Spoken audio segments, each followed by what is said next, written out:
Okay, so UFC 312 took place yesterday night, and it was pretty good overall. On paper, this shit was not good. It was horrible, but it ended up being kind of exciting. Kind of exciting. There were some good fights. There were some wars, and I'm gonna go over the main card in this video. So we'll start with Jake Matthews versus Francisco Prado.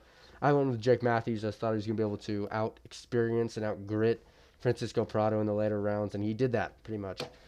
Jake pretty much outdid Prado striking wise the entire time. The first round, Prado had his moments, and I think he probably might have won the first. But Jake had control in the striking, and as the fight went on, he dominated the striking. In my opinion, it was close, but I do think Jake Matthews won clearly. So, and he won on the judges' scorecards pretty clearly. So, yeah, cool. Next, Jimmy Crute versus Rodolfo Bellato. So this one was a war, I will say. Wait, did I get the whole main card right?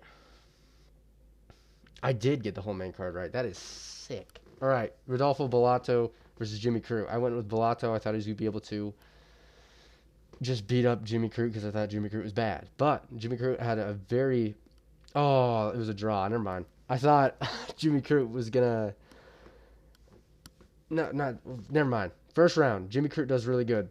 Actually, he rocks, but Bellato bad and drops him and stays on top for the most of the round. And he does good. In the second and third, I thought Bellato did a little bit better, but because of that 10-8 round in the first, the judges called it a draw. So I'm cool with it, but I don't really care, to be honest. It probably is a draw, but Bellato grew in momentum, and Jimmy Crute had a big start and kind of finished it off. That's pretty much how it went. There was one takedown. Jimmy Crute had a lot more strikes, but it was just because the first round was fucking dominant as fuck. It was a 10-8, I think, so it makes sense. It was a draw. I went with Bellato, so I did not get that one right. But I'll take that. I'll take that. It wasn't a loss. Next, Justin Taffa versus Talson Teixeira. I went with Talson Teixeira because I thought Justin Taffa's ass, kinda. He was 7-4. He has very good power, but that's pretty much all he has, is what I thought going into this. And the Samoans' aura have been going a lot, like, super down recently. Tai Tuivasa sucks. His brother sucks. Like, they've just been going downhill. And I think Taffa was going to be the victim of a Talson Teixeira who is 6 inches taller than him, and it has way more reach and is undefeated and has knockout power. And that's what happened. The first round, 35 seconds in the first round, is when Talson Teixeira got the finish. But it started with Talson going in for a takedown, which Justin kind of stuffs, and then Talson comes up with a fucking mean elbow, breaks Justin Taffa's nose bad, and he just crumbles up on the floor and gets beaten. So 35 seconds in the first round, Talson Teixeira gets it done. Impressive to me. Justin Taffa he's bad, but he's not like a pushover at heavyweight, I would say. And Talson Teixeira put him away in 30 seconds. That means he's at least going to be a top 15, I bet he could go top 10, at least. He's pretty good, and he's tall as fuck. So, good for Talson Teixeira. I'm glad I picked him. I just had a feeling. He's very tall, and Justin Taffa is not very good. So, I just had a feeling. Hopefully he keeps knocking people out because I like athletic, not fat heavyweights up weight classes or in the rankings. So, yeah. Next, Weili Zhang versus Tatiana Suarez. So I went with Weili. I thought Tatiana Suarez has great wrestling. But for some reason, I just didn't think she had fought the opponent that Weili is going to be in this fight. And Weili has experience, and she has good wrestling, and I thought she'd have the experience advantage, which is pretty much how this fight went. Weili Zhang got taken down in the first and controlled for the majority of the round, which she switched it over.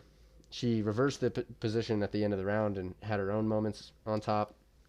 So I gave it to Suarez, but it was still close. The rest of the fight, Weili Zhang dominated in the striking, and Tatiana Suarez could not take her down, which I really thought was going to happen. I don't think Tatiana Suarez, from what I saw in her earlier fights, was going to be able to do that to someone like Weili Zhang, who is actually good at fighting.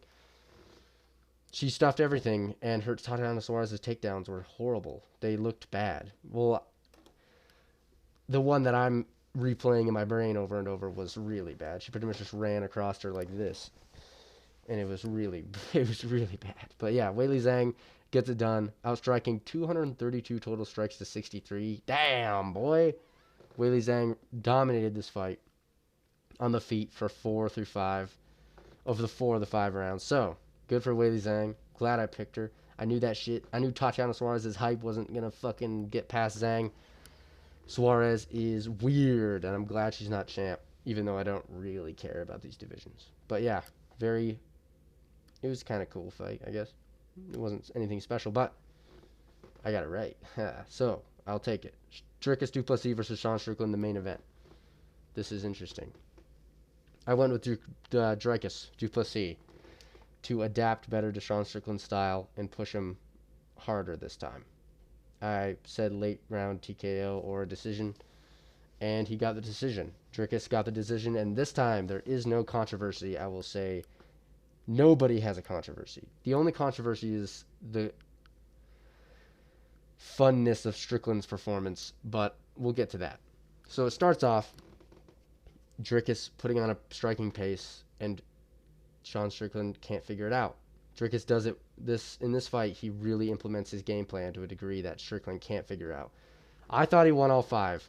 If I was gonna give him a fight, if I was gonna give him a round to be the third, but it was weird because I was just thinking about the other fight and how close that was.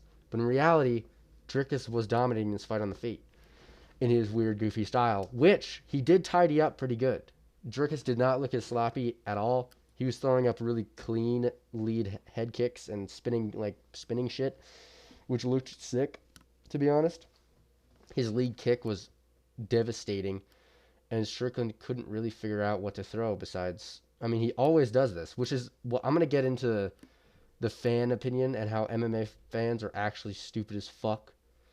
But we'll get into that maybe in a whole separate video. I might make a video about that. But Dricus was just able to dominate the striking department the entire way through. I think he got 1 takedown. Yeah, he went for 2, got 1 takedown. I don't remember which round, but that didn't matter. Du Plessis dominated the striking, and not like a domination. It was a close fight, but this was clear. It was a clear win. I thought he won all 5 rounds. It was tit for tat, like they were both throwing and hitting, but I thought it was a clear win for Dricus, and everybody did. Dricus figured him out, which I thought he was going to do. Sean Strickland does not change a thing in there. And the whole 2 to the death thing has never been true, but I don't know why anybody bought into it. Like, it's your fault if you're disappointed in Sean's performance. He's never done anything besides that. So it's like he's swung wild against people before, but if he doesn't have to, he's not gonna. And he also has done that against opponents that are not very good. Like, going in there for the 4th and 5th, he would have pushed a pace in the 5th if his nose wasn't fucking shattered and Dricus wasn't putting it on him the entire time. Like, you have to know what you're getting from Sean Strickland's fight style before you can be disappointed by it, which is why the fans on comment sections and stuff right now are just so annoying. You know what you're going to get. He's obviously not going to go to the death with Dricus. He's never done that. But, back to the fight. There's nothing really to say. Dricus dominated the fight. The 4th round, he breaks his nose bad, and Strickland has to, like, adjust it in the octagon, and it looks really bad, and he starts bleeding, and it was just Dricus domination, which is awesome to see, to be honest. I didn't really care fan-wise who won this fight. Like, I like both of them, but Du Plessis versus Khamzat Chimaev is way more intriguing than Sean Strickland, because if Khamzat... I think Du Plessis he's a fucking big, strong middleweight, and I think he can stuff the first couple takedowns, and if that happens, that we have a fucking battle after that, which I think Dricus du Plessis wins, and especially after he's looked a little bit less sloppy and tidy, I think he can beat Khamzat now. He has good wrestling, and he's fucking good, and there's the hype up videos of him, like, defending takedowns against 3 people and shit. I know that doesn't really matter, but I do think he can beat a Khamzat. He's the only one that can, I think, at middleweight. So, that's cool. So that'll probably be the next fight. Sean Strickland, he took the loss well. He didn't do anything weird. He just didn't have anything Dricus wasn't ready for, which is predictable, I would say. So yeah, Dricus makes up for his weird, close, controversial decision the first time, and he makes a statement that he is the best middleweight currently at this point on the planet. So good for Dricus. The card was okay. It wasn't awesome, but next card is going to be sick. UFC 313 on my birthday, or close to. That's going to be dope. So, yeah. I'll see you soon.